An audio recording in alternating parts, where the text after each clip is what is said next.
Ake ngibingelele-ke bazalwane namhlanje mhla ka-12 June 2026 kusihlwa. Ngiyanibingelela bafowethu bandla lenkosi, ngibingelela omama, kukhona abantu abadala la endlini la kule Bible Institute isibhudazo. Ngibingelela omama bami, obaba bami, ngibingelela abafowethu, odadewethu namadodakazi namadodana. Ngiyabingelela nabantu abasha. Kunabantu abasha njalo la endlini, kunabantu abasha. Sanibonani webantu abasha. Senahoba nje, nathula nje. Kulungile uma kuwukuthi niyalalela, please.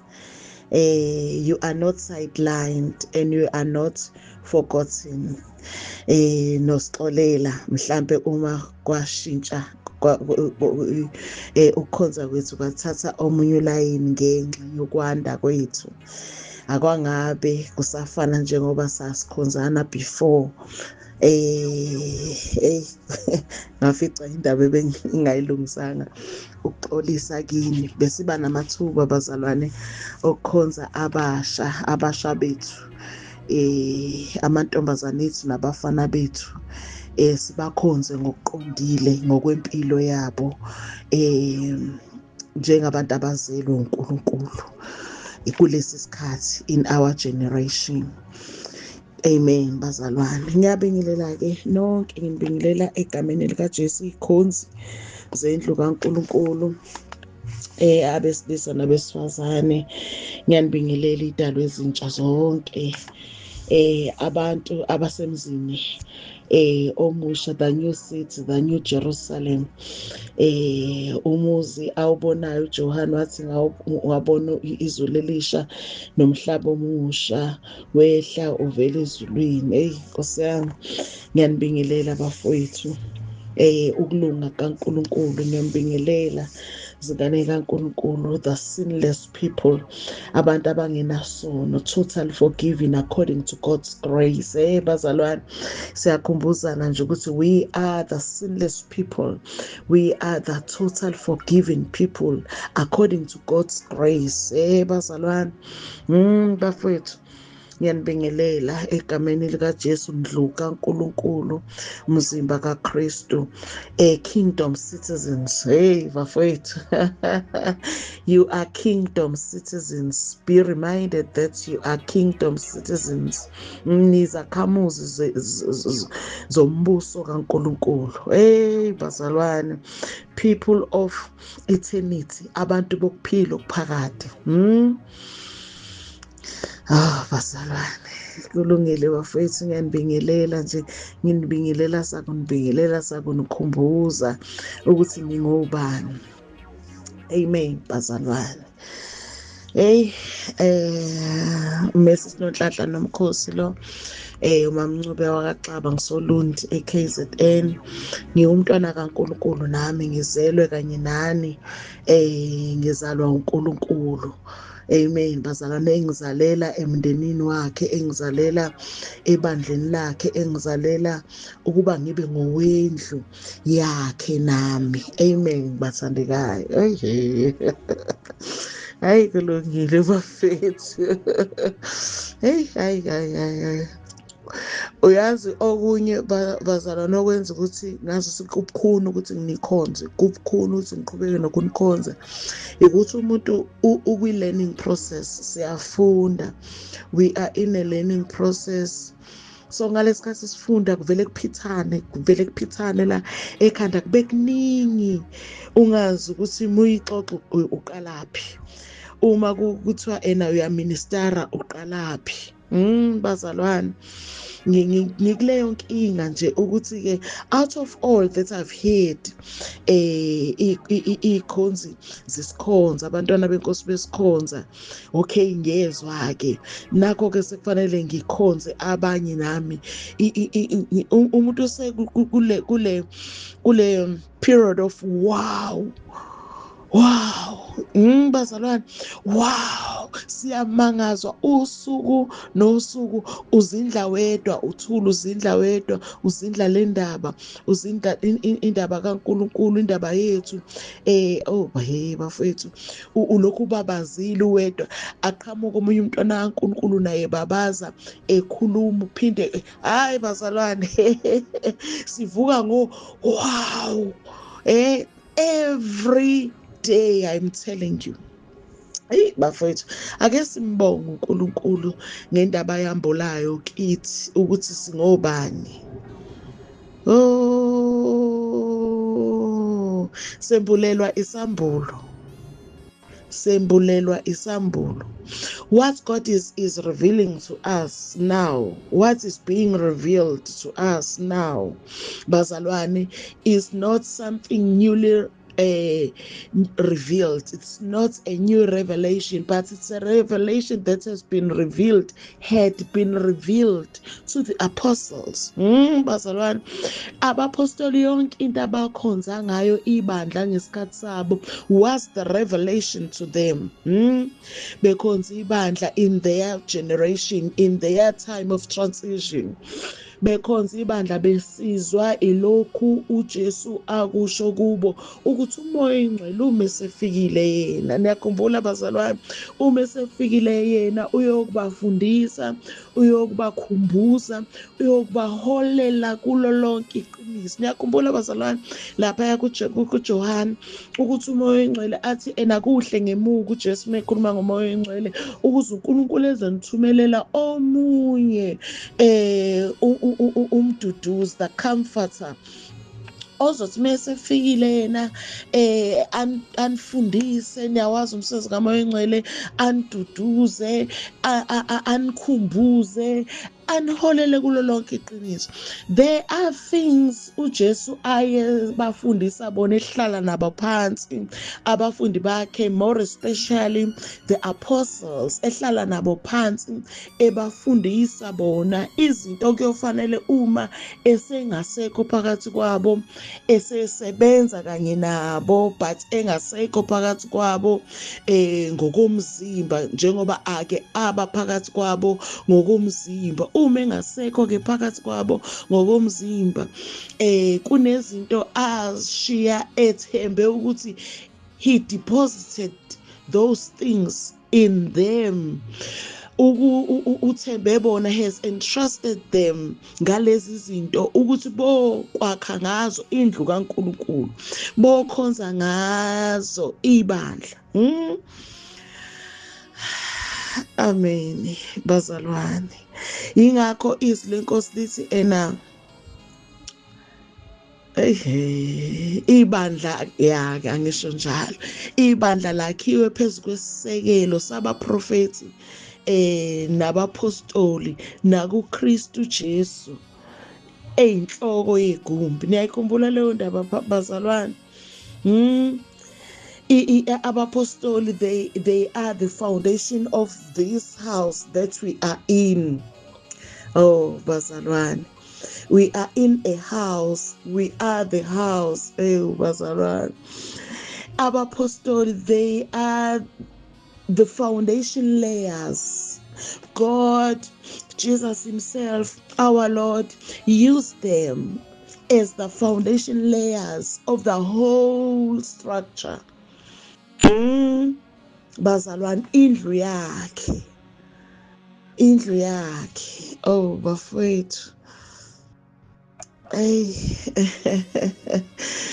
hey bafowethu,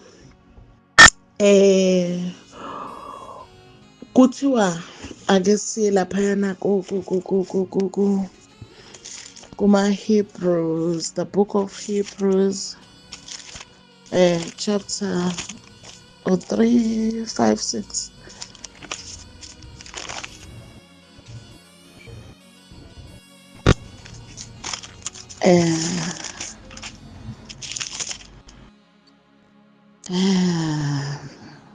Three, 5, 6. Hebrews. uMose kambe wayethembekile endlini yakhe yonke njengenceku kuze kube ngubufakazi balokho obekuza kukhulunywa.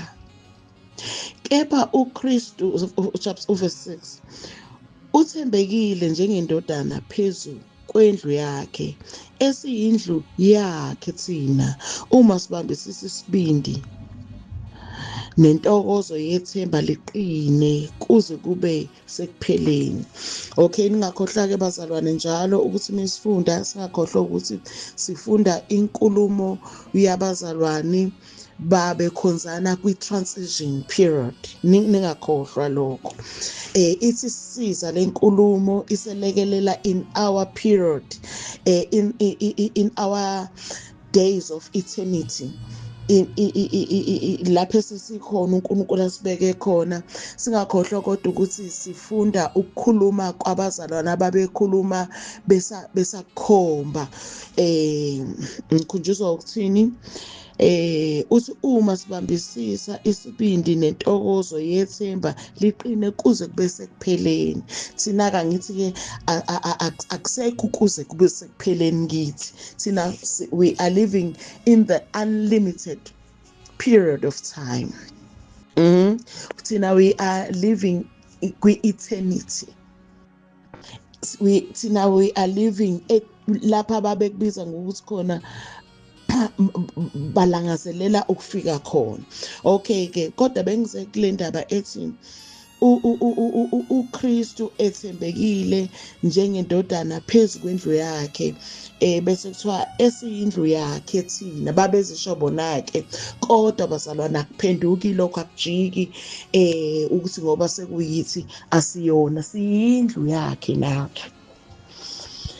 Bona babesesikhathini yokuthi iyakhiwa ngalesikhathi besebenza laba bazalwane abapostoli. Thina siyifica isiphelele, sesiphila phakathi sakhiweni. Amen bazalwane. So siyambonga kakhulu uNkulunkulu ngokusethemba ngalezi ndaba kulesi sikhathi.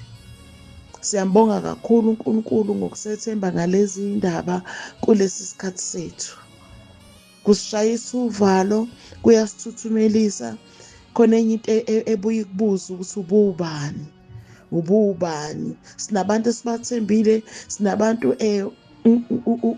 abakhulu kithi ngokwegalelo emsebenzini weNkosi, kodwa abasasilela ukuyiqonda le ndaba esiyiqondayo ukuthi uNkulunkulu usiphe indlela yokufunda, usiphe indlela yokunamulula imibhalo.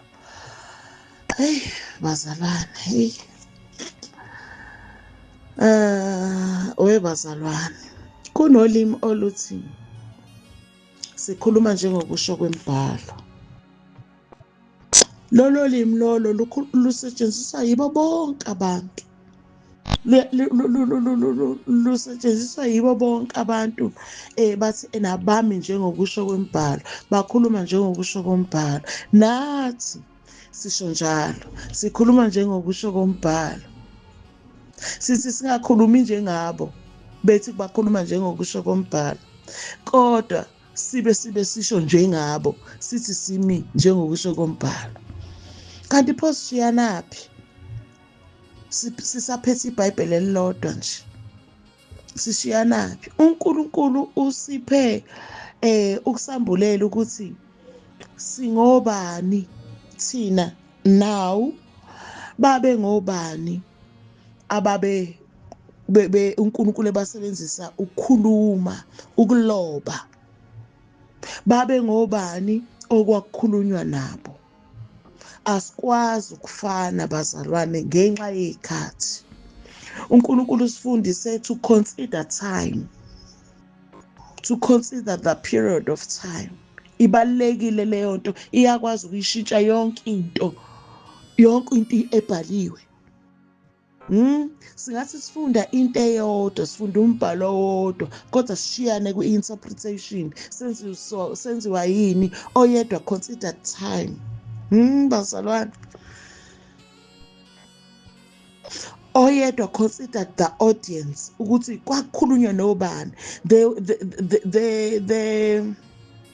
was an audience, the receiving, the listening audience, those who were spoken to, okwakhulunywa nabo direct, those who were relevant by the time of speaking, by the time of writing, the first receivers.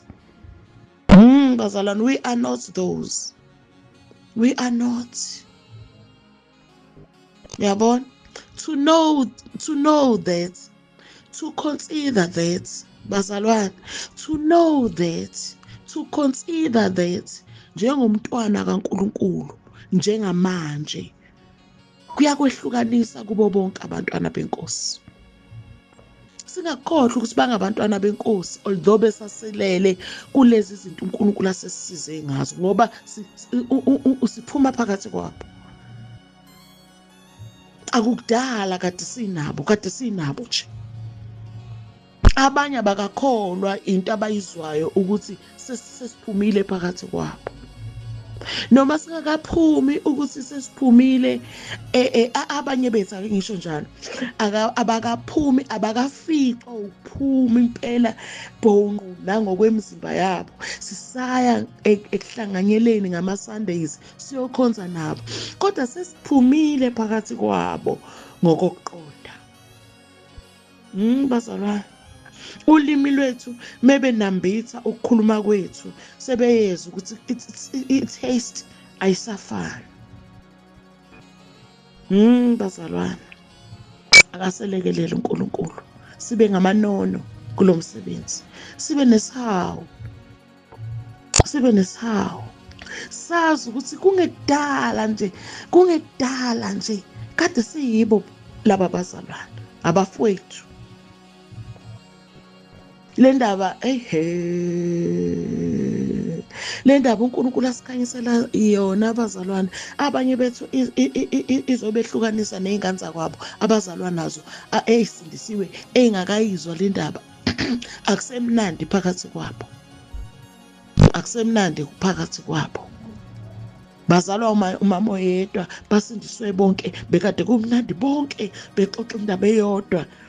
Kodwa manje yashintsha komunye, lona oyiwena osezwa le ndaba uthi no, consider time when you are reading. Consider the audience when you are reading. You are not the receiving audience. You are not the listening audience. Yabona? We are the reading audience. Bazalwane, we are the reading audience. There is no other book esizoyifunda. This book is still relevant for us to read. Kodwa yini ezosiza ukuthi sifunde kahle, siqonde kahle, nezosehlukanisa nawo wonke omunye umuntu ofundayo. Uqonde ukuthi be audience relevant as a preacher. In fact, all of us, we must be able, we must fight, we must reach the level where we all able to pass on this message. Sisizwa uNkulunkulu. Bazalwane, kungelula. Abanye bavele bathukuthele. Abanye bavele bakudele. Yabona ukhuluma nomuntu esekudelile, abanye bavele bakwesule enhlizweni zabo kwilist yabantu ababathandayo, kwilist yabantu ababakhonzile, kwilist yabantu ababathembile, kwilist yabantu abangaqhubeka bebathemba. Kade ekuthembile azi ukuthi usizakala ngenkonzo uNkulunkulu akunikeze yona. Usizakala ngeservice omseva ngayo, but kwiqiqi wena usuphethe enye into. Kuse isikhathi umzali wakho, mhlawumbe uzalo umfundisi, mhlawumbe umfowenu umfundisi. Bazalwane, sikhulekisane, kubuhlungu ukuvelelwa ilento yokushiyana nezifamily. kubuhlungu uvelelwa ilento yokushiyana niyifamily. Abanye kuzobehlela uthola ukuthi bayikhaphula.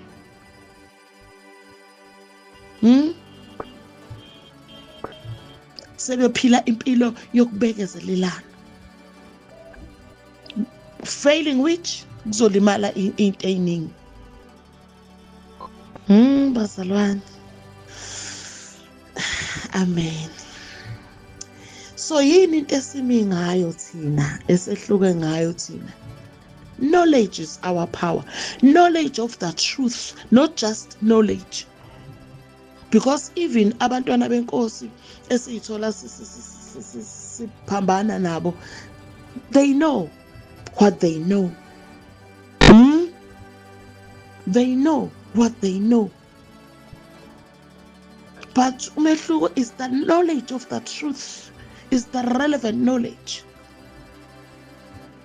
Bazalwane, uNkulunkulu asisize njengey'khonzi zendlu yakhe, abesisa nabesifazane. Sikhule kuyazini inkosi. Sikhule kuyazini inkosi. That is, bazalwane, hey, yona nto esisele nayo eyiphila yethu lapho uNkulunkulu asibeke khona. Knowledge, uthando, nothando. Knowledge, nothando. Ukasho njalo umntwana kaNkulunkulu our brother Paul in the book of Ephesians chapter 4 verse 15 asikodwa sithi sikhuluma iqiniso ngothando. Yalizwe iqiniso likhulunywa kanjani bazalwane? Kwesinye isikhathi singathi silikhuluma iqiniso kodwa silahle lesi spice. Silahle lesi spice. Bazalwane. Kodwa sithi sikhuluma iqiniso ngothando. Sikhulele ngakho konke kuye oyinhloko uKristu, okungayo umzimba wonke uhlanganisiwe ubambene ngokwelekelelana kwamalungu onke awo, njengokusebenza okulinganiselwe yilelo nalelo lungu, kukhulise kumzimba ube yisakhiwo othandweni. Hawu, ibandla lakhelwe othandweni. Zingalahleka zonke ezinye izinto endlini yenkosi. Zingafeza out zonke ezinye izinto. Kodwa ngothando sikhulela kuye ngakho konke. Yabona? Amen bazalwane. So uNkulunkulu wethu akaselekelele abantwana benkosi. Sisazama ukukhonzana. I-fellowship ngeke iziphele. Ukukhonzana ngeke uze kuphele. Ngoba kufanele sikhule kule ndaba esikuyo. Ake siye nje kuJohn ngokuka Johan.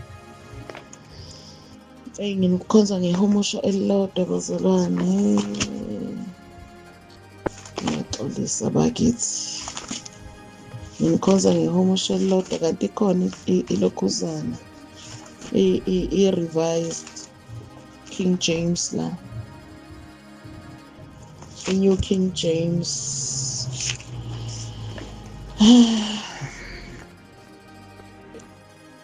John 17 verse 3, kodwa nje ngiqale verse 1. Jesus spoke these words, lifted up his eyes to heaven and said, Father, the hour has come.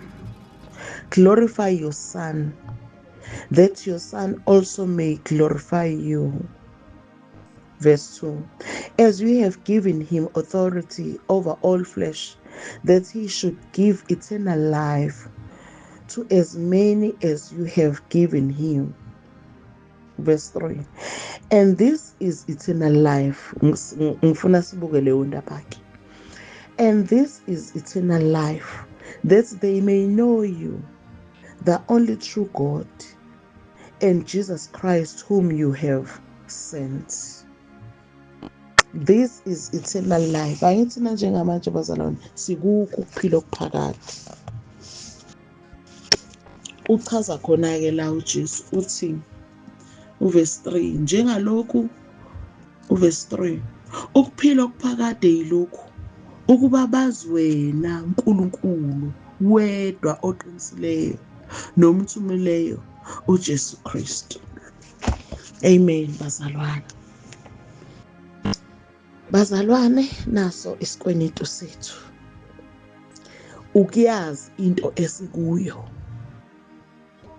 Ukuthi yini ukuphila okuphakade. Kufanele sikhule ekuyazini inkosi. Angithi la kuthiwa khona nakusengidukela 17 verse 3. Ukuphila okuphakade yilokhu, ukuba bazi wena Nkulunkulu wedwa oqinisileyo nomthumileyo uJesu Kristu. Uyabona ukuthi ukuphila okuphakade kwethu kuzoshiyana bazalwane. The more omunye eshisekela ukufunda ngokulalela amaklip, ukufunda ngokufunda iBhayibheli, ukufunda nje ifundela is growing. Uyabona?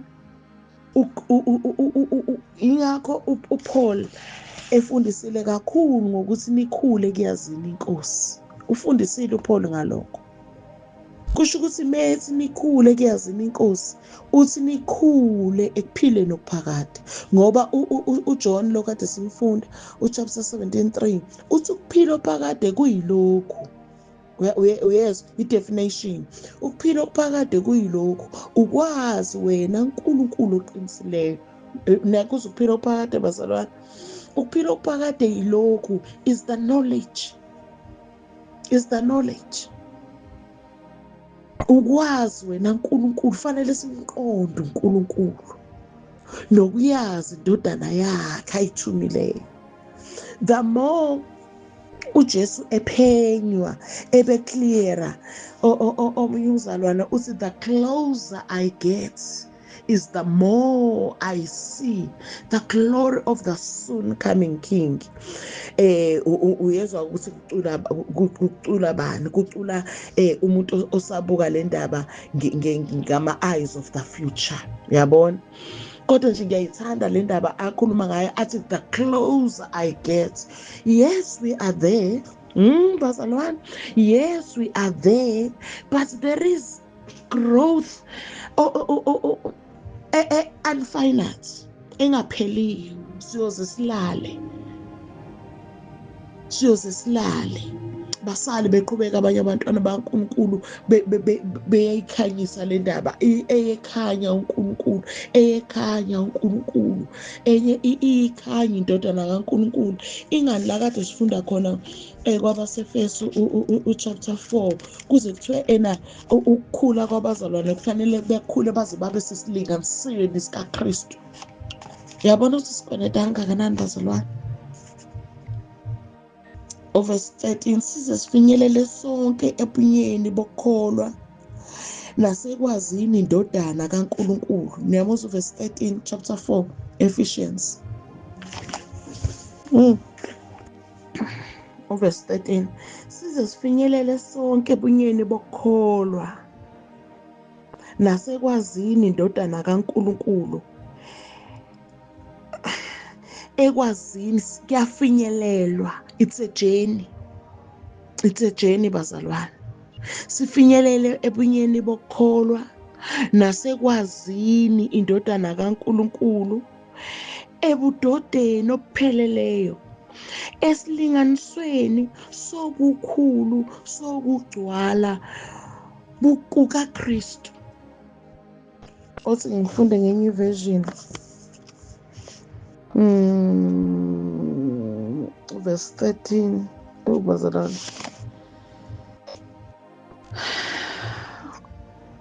Till we all come to the unity of the faith and of the knowledge of the Son of God, to a perfect man, to the measure of the stature of the fullness of Christ.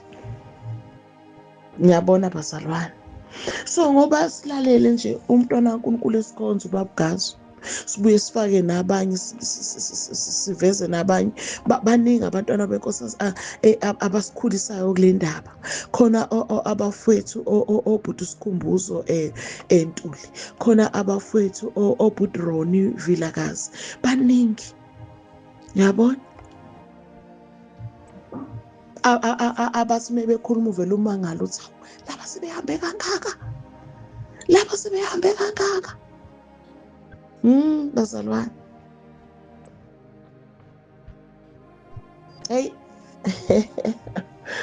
Yabona lento esikuyo uNkulunkulu asembulela yona, asikhanyisela yona, isiqedele namaculo amaningi abemnandi. Othi alicula ingqondo ibuyikhumbuza, hayibo. Not you anymore. Kodwa khona elingiduduzayo uma lithi kuyoba mnandi, kuyoba mnandi, kuyoba mnandi, kuyoba mnandi, sesiphelele sisonke ezulwini, ngoba siyazi ukuthi sinezethembiso zethu ezulwini. Ngiyazi ukuthi anisethukile, seniyasho nje ukuthi hayibo, hayibo. Cha bazalwane, leli culo ngiyalizwa ukuthi liculwa i-futurist, bese licula sisekwi-futurism. Okay, kodwa khona into kulo engafuni ukuthi ngiyidedele, lenethi kuyoba mnandi. Bazalwane, ayisengishilo ukuthi abanye bethu kusele abafowabo ngaphandle, basele kwi-futurism. Abanye bethu kusele iy'thandazo zethu esibathanda ngokuthi sihlangane la enkosini nabo bebesikhonzile, basidela njengamanje mebezwe ukuthi sesiphethe le ndaba. Uyabona, ucabanga ukuthi kuyoba mnandi kangakanani uma sebeyizwa le ndaba. Mengithi sesiphelele sisonke ezulwini, ngisho kule ndaba bazalwane, ngisho kule ndaba bazalwane. Yes, we are already there. Thina, God has made us, has called us to the openness of the mind, of the understanding, which brought us here on this point. But our brothers, our families, our fathers, bazalwane, our sisters, our mothers, our wives, our husband, some of us, they are left behind. That is why ngithi ke sesiphelele sisonke. Seniyangizwa ukuthi on which grounds? Angiseniyangizwa ke. Usiyasho ukuthi angithi ngane yakithi. Usiyasho ukuthi yazi bese ngithukile. No. No. Kambe kungifica ukuthi kuyoba mnandi man. Uyabacabanga osibanibani nosibanibani sisebela sesisho nabo le ndaba sesihleka, sebethi into enganyanya yona ngizwe usukhuluma kanje, sesihleka usuthi nawe yey nami into engethuka yona ngiqala ukuzwa le ndaba. Angithi sesixoxa sesiphelele sisonke. Bafowethu, sikhulekisane bafowethu, sikhulekisane ukuze sonke size sifinyelele kule ndaba, sifike kule ndaba. uNkulunkulu asiphe isineke. Uyabakhumbula uPaul ngesikhathi sabo mebekhuluma babethi ngiyanincenga ngobubele bukaNkulunkulu. Uyabakhumbula bake bekhulume kanjalo. Umkhuhlane uyangiblock emakhaleni. Bake bekhulume kanjalo bethi ngiyanincenga ngobubele bukaNkulunkulu mebekhuluma nendlu kaNkulunkulu, mebekhuluma nebandla. Yabona, isificile leyo nto. Isificile. yokukhuluma angazi sakunjani njani sakuncenga kwesinye isikhathi sishaye ngazo sehluliwe ngoba sibalekela i-debate. Le ndaba ingaphezu kwe-debate, ingaphezu kokuthi umuntu angayidebate. Kwenye indawo uPaul wakwaluleka ngokuthi ukukhuluma okuyizwa ugweme, ukukhuluma okuyizwa ugweme. Uma umbona umuntu ukuthi akezile ngokuthi ufuna ukukulalela, uze ngengqondo yokuthi awungichazele, kodwa uze ngengqondo yokuthi nishayane, kwesinye isikhathi kulungile kube ngazuthi kwehlulile. Ukhumbule umntwana kaNkulunkulu ukuthi wakweluleka wathi ukukhuluma okuyize ugweme. Bazalwane, so-ke umntwana kaNkulunkulu ubabukazi usiphela leli thuba lokuthi on Friday ake sikhonzane.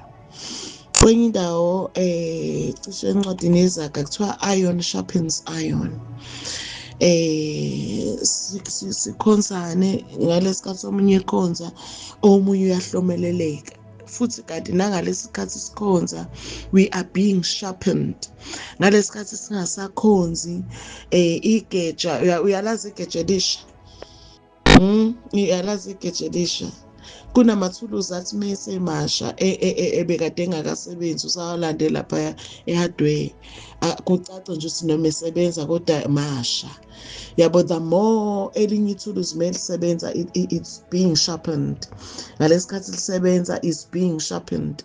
Sibekezelelani bazalwane, sinamaphutha azosehlela, uzokuthola ukukhuluma kwami ukuzwa ukuthi akusafani next time as I continue serving, uzwe ukuthi I'm growing. Uyabona, uzwe ukuthi I am growing. Niyayizwa leyo nto leyo bazalwane, sibekezelelane. Amanye amaphutha sowezwa sesilalela, usuyilalela wena ukukhonza kwakho ukuthi awu lapha ngithe. Amanye amaphutha sowenza sesilalela ezinye ikhonzi, sizwe ukuthi uma ngisathi sengiyashayisa ngisasilele uma ngisathi. Niyayibona leyo nto leyo bazalwane. Khona nje enye engithanda ukuthi siyibuke leyo ukuthi ake siyibuke lapha Ephesians chapter 2, I think I'm correct. Ngizoqala nje kuverse 1, cishe ngizofunda yena yedwa noma ngizogcina kuverse 2. Ephesians 2 verse 1, uniphilisile nani enanifile ngesiphambeko nangezono zenu. Uverse 1 lo, uyezwa bazalwane, uniphilisile nani enanifile ngesiphambeko nangezono zenu. Niyakhumbula ukuthi audience relevance, niyakhumbula bazalwane, we are not the receivers, we are not the listening audience, but we are the reading audience. Khona khuluma nabo la umntwana kaNkulunkulu uPaul, group of people, uthi uniphilisile nani enanifile ngesiphambeko nangezono zenu. That is not us. That is not us. Umuntu oneyiphambeko umuntu ophambuka entweni abekade eyinikiwe njengeseluleko, njengomyalo ukuba ahambe kuyo, wahamba kuyo ngobude bendlela, waphambuka. Isiphambeko leso, ngiyasibona nasizwe isiphambeko bazalwane sikhandeka kanjani. Akwazi ukuthi umuntu obengenamyalo, obengenamthetho, ongaphambukile kulokho abekunikiwe kuthi unesiphambeko. Nalizwe iphuzu lami, akwazi ukuthi umuntu obengenamyalo, obengenamyalo obengenamthetho, ongaphule imiyalo, ongaphule imithetho kuthi unesiphambeko. Yabona? Okunye methi uniphilisile nani. Umntwana kaNkulunkulu sesikhonze kakhulu ukuthi isivumelwano sokuqala sasiyinkonzo yokufa ngoba uma wephula umthetho kwakuwukufa lokho. Uyabona abaseKorinte bokuqala ebesibili chapter 3 verse 7 kuthiwa kepha uma inkonzo yokufa, isivumelwano esidala leso. Why sibizwa ngokuthi inkonzo yokufa? Ngoba babefa kuso ngokwehluleka kusigcina. Kuthiwa kepha uma inkonzo yokufa enamagama aqoshiwe ematsheni, angithi uyezwa ukuthi imithetho le yayiqoshiwe ey'bhebheni zamatshe, kuthiwa ena yafika inenkazimulo ngangokuba abantwana bakwa-Israyeli bengenakubuka ubuso bukaMose ngenxa yenkazimulo yobuso bakhe eyayingephelayo. Verse 2 besethi pho inkonzo kamoya ayikuba nenkazimulo kakhulu kunayo na? Ningixolele bazalwane ukufunda kwami ilayithi yami ithi ukuthi ukudima kanti sekusebusuku amehlo ami awasekho right. So bazalwane uma kuthiwa uniphilisile nani, that is not us. Bazalwane, that is not us. That is not us. Thina nje sasingabulawanga lutho thina lo lakhuluma ngakho la athi ena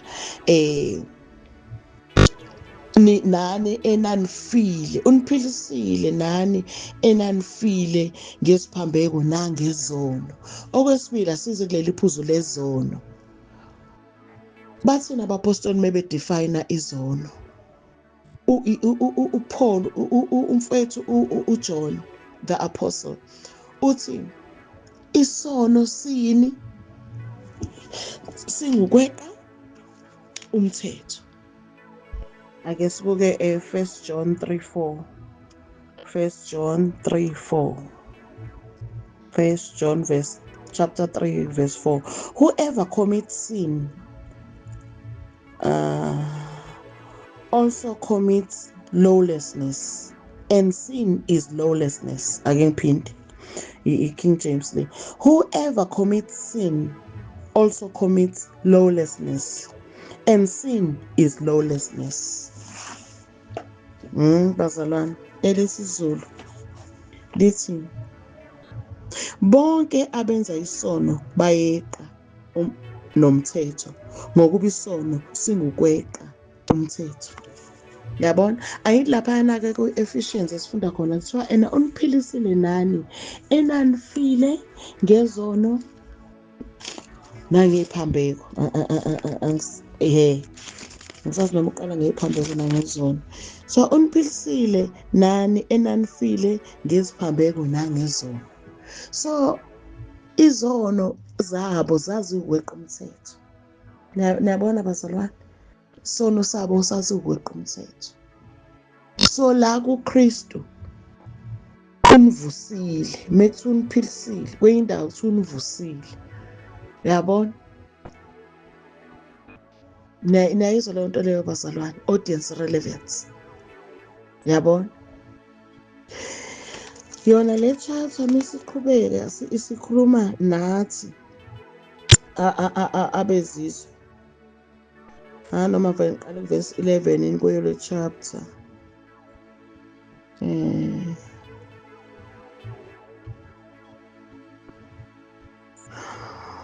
Ngakho khumbulani ukuthi nina enanikade ningabezizwe, useqondise thina-ke ushintsha ilokhuzana konje kuthiwa yini is zooming ikhamera manje isibheka ngakithi ikhamera njengamanje. Usethi ngakho khumbulani ukuthi nina enanikade ningabezizwe ngokwenyama ababizwa ngokuthi abangasoki yilabo ababizwa ngokuthi abokusoka okwenziwa ngezandla enyameni. Verse 12 ukuthi ngaleso sikhathi naningenayo uKristu. Thina-ke izwana-ke thina mase khulunywa ngathi so sasingenayo uKristu nani kombuso ka-Israyeli. 2, 3 naningabafokazi ezivumelwaneni zesithembiso, ningenathemba ningenaNkulunkulu ezweni. Yezwa-ke mase khulunywa nathi. Thina nakho kwethu, thina sasingenaNkulunkulu.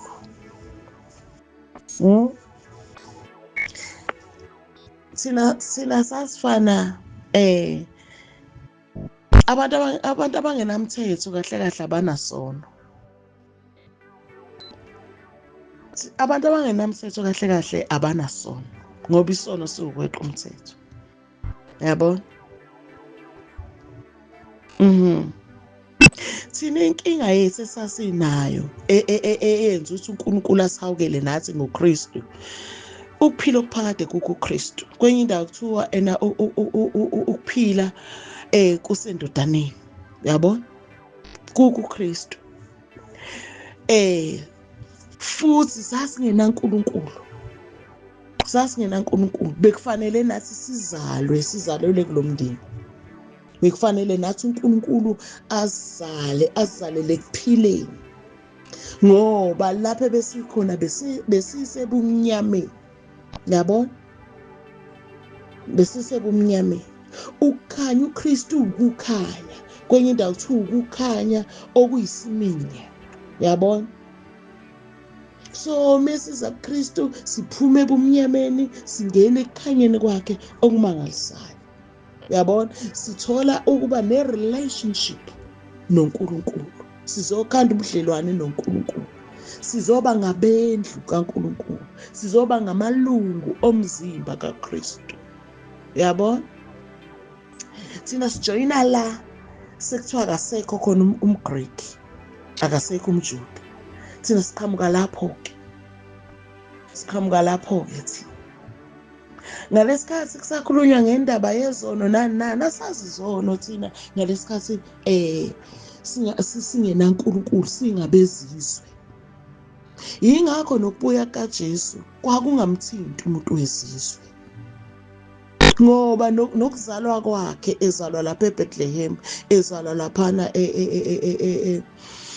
eJudiya, abezwanga nakuzo some of the Gentiles. Abezwanga nakuzo, abazanga nakwazi.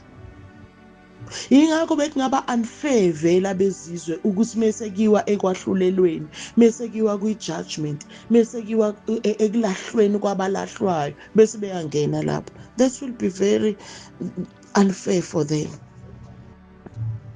Balahlwa bekade kuthiweni. Yabona? Ngoba bona abazane ngisho nanokweqa umthetho, abanama-trespasses. Abezizwe bebengenama-trespasses.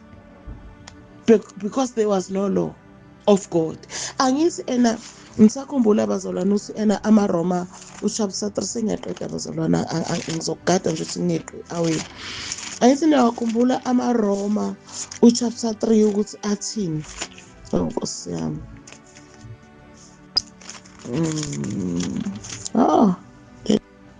AmaRoma chapter 3 muqala nje verse 1 athi lokhu kuyini umJuda adlula abanye ngakho na? Kukho ukusoka kunokusiza kuni na? Verse 2 bese kuthiwa kukhulu ngezindlela zonke. Kuqala ngokuba baphathisiwe amazwi kaNkulunkulu. Ake ngiphinde angithanda indlela engifunde ngayo. Verse 1 ngifunda uRomans 3. Ngalokho kuyini umJuda adlula abanye ngakho na? Lo abanye ngakho abezizwe. Yabona? Kukho ukusoka kunokusiza kuni na? U2 kukhulu ngezindlela zonke. Lo kukhulu ngezindlela zonke uphendula lo mbuzo othi kuyini uIsrayeli edlula ngakho abezizwe na abanye abantu na? Uvesusi uthi kukhulu kukhona. Mase kuchaza ukuthi kuyini uthi kuqala ngokuba baphathisiwe amazwi kaNkulunkulu. Yabona? Imthetho lo. Imiyalo le. Athi uJesu ogcina imiyalo yami yena ongithandayo. Yabona? Asikho njalo thina lapho ngoba siyazi, yabona. So bengifuna nje ukuthi sibuke laphana ukuthi niyosibekezelela bazalwane. We are in a learning process. Uke wazi umntwana kaNkulunkulu njengovemvane, uvemvane lunama-stages of development, uvemvane lunama-stages of growth. Kunesikhathi lapho lusazele, lusachamisele, lusenziweni, ayithi luba yini, luba ngamaqanda yini, akazi i-first step sovemvane, kodwa khona istep la ungabonakali khona ukuthi uvemvane, yabona. Kuye ngokuya lugrowa, developer, changing stages, changing phases, changing forms, yabona. Kuze kugcine umuntu ebona ukuthi hawu, kanti into enhle kanje le, hawu, kanti uvemvane. So nathi bazalwane sizobekezelelana nje, umuzi umzalwane ukuthi wena osuyiqonda leyo ndawanye, wazi nje ukuthi hayi, uyazi ukuthi in the very near future uzobe engasasho kanje. Amen bazalwane. Cha, angibonge. Angibonge. I am very tongue tight. Kade ngagcina ukunikhonza bazalwane. Ngiyabonga isikhathi senu. Siyabonga nabaqhubeka bengene egroupini, siyababingelela, siyabemukela. Pass on ilink, iy'ngane zenkosi zingene sizolalela lezi ndaba ezimnandi, iy'ndaba zenkosi. Baba siyabonga egameni likaJesu, siyabonga kakhulu ngezindaba zakho. Inhliziyo yethu ithembele kuwe kakhulu, asithembele ekuhlakanipheni kwethu nje, kodwa sithembele kuwe kakhulu. Siqhubeka i-light yangokuya iba nkulu, i-light yokuqonda iya ngokuya iba nkulu. Into eningi siyabonga, into eningi umehluko wethu kubantu emhlabeni ulimi lakho in the knowledge of who we are, of who God is and who Christ is.